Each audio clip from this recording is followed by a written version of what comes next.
Hello, Vince Ilardi here. It is Monday afternoon, just about 2:30, and if you're seeing this video tutorial, it's because you've received the email overviewing the topics that we covered in last week's sales meetings. And more importantly, we've talked about closing out the year strongly and really getting a good strong plan together for fourth quarter. So what I want to do is just overview for you how to begin considering your plan, but more importantly, getting your plan document together to be submitted to both me and Terry, whoever your team leader is, um, um, preferably by Wednesday, Thursday for the first go round, because you want to have it locked and loaded with whatever changes are going to be made to sit down next week for one-on-ones. So, once you open the document title is Fourth Quarter 2010 Sales Plan, as you can see right here. Okay, and on the very first page, the cover page, just scan down to the bottom and just input your name in there if you would. Okay, so just highlight what's already in there. It says place your name here, so just go ahead and put your name in there. Reason why that's important is it will self-populate the other worksheet as well. So once you got that down, let's head on over to the second tab, which, as you can see down here, says 2010 plan. Now, the 2010 plan is pretty important because there's some information we need to get to you. So if you do not have this information, get with your team leader to obtain this information. You will need to input here your total 2010 sales plan for both units and revenue. Okay, units and revenue. So those new folks, we've had a stepped up plan.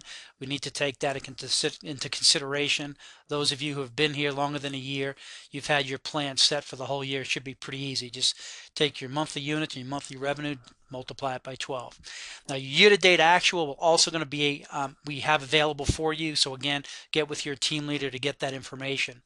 What that'll do will make the necessary calculations telling you what is left for 2010 for you to meet plan, and then simply divide out by month with the remaining months we have in 2010, showing you what the monthly goal will be for both units and revenue for you to, again, meet plan.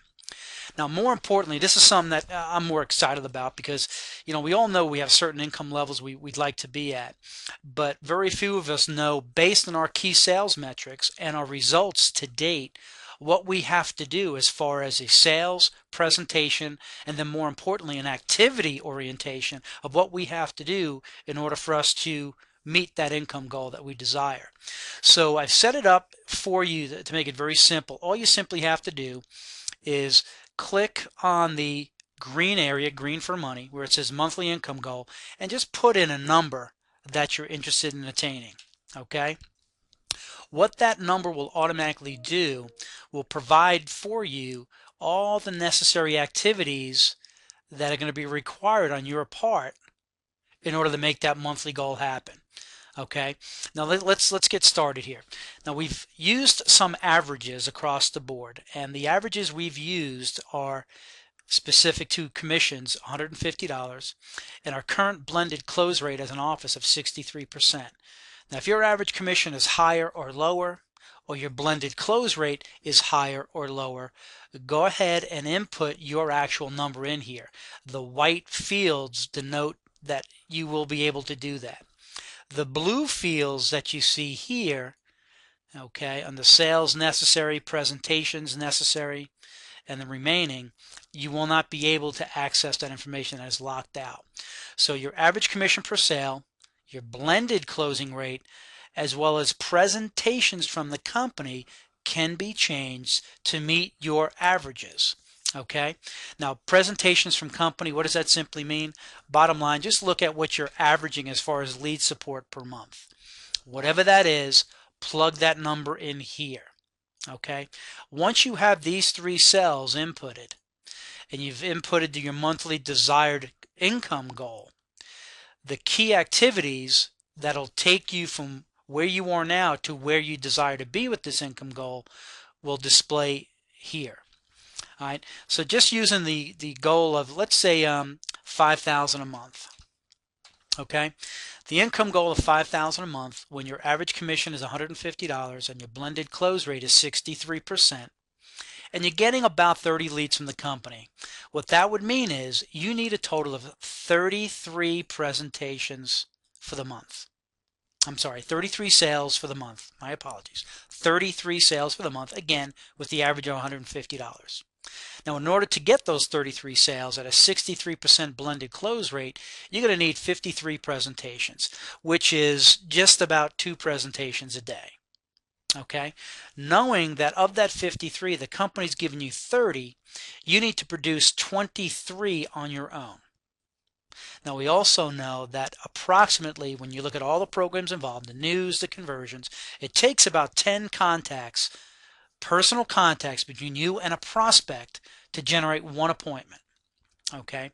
So with all things considered, with 10 contacts needed to generate one appointment, and you need to get 23 in this example of your own appointments on top of the 30 the company gives you, you will need to produce 9 personal contacts per day necessary to hit your plan. Okay? Folks, pretty straightforward, pretty simple. So again, any questions at any of this, contact your team leader. We'll certainly go over it again, or just simply watch this video again. Now, the next form is the most important form, and this is your personal marketing activity form. Okay, as I said earlier, when you put your name on the first cover page, it'll self-populate. This is where it comes in. Week, obviously this is where the date would go. Now, what you're going to find on this form on the left-hand column here, okay, is all the individual possible activities you can get involved in. Now, folks, we are not recommending that you get involved in every one of these, but you will need to choose a handful of activities that you're more comfortable with, you've had success with, or activities you'd like to try. Okay, but you do need to have a good blend of personal marketing activities to get involved in. So what you're going to do is make your choice based on what you see here. Okay, they range anywhere from commissary referrals, HOAs, referral partners, which take in the whole gamut, insurance, real estate, mortgage, home inspectors, on and on. Flyers placed, mailings sent, pro calls made, emergency call lists, human resource program, leads groups, the 3-foot rule. We all know that happens quite a lot, even when we just simply pumping gas or buying a pack of gum at the convenience store, and then newsletters placed. So you want to consider what 4, 5 personal marketing activities you want to get involved in. And then once you choose that, you want to go ahead and choose what your daily goal is going to be for contacts in that area. Okay? Once you get that all together, you want to save this file, submit it to your team leader. Now again, for Team Ilardi, I'd like to have, let's get working on it right away, folks. So to give it some thought, let me get your first version Wednesday, close of business Wednesday, just to review it. Again, folks, it doesn't require a major thought.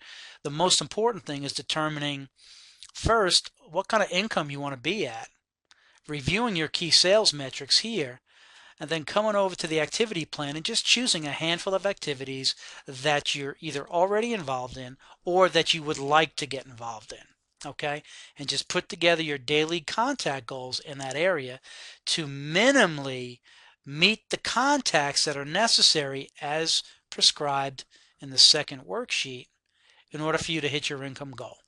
And that's it, folks. Okay, any questions, give myself or Terry a call. And we look forward to a very strong closeout to the year and all of us meeting and exceeding our income goals for the remainder of 2010.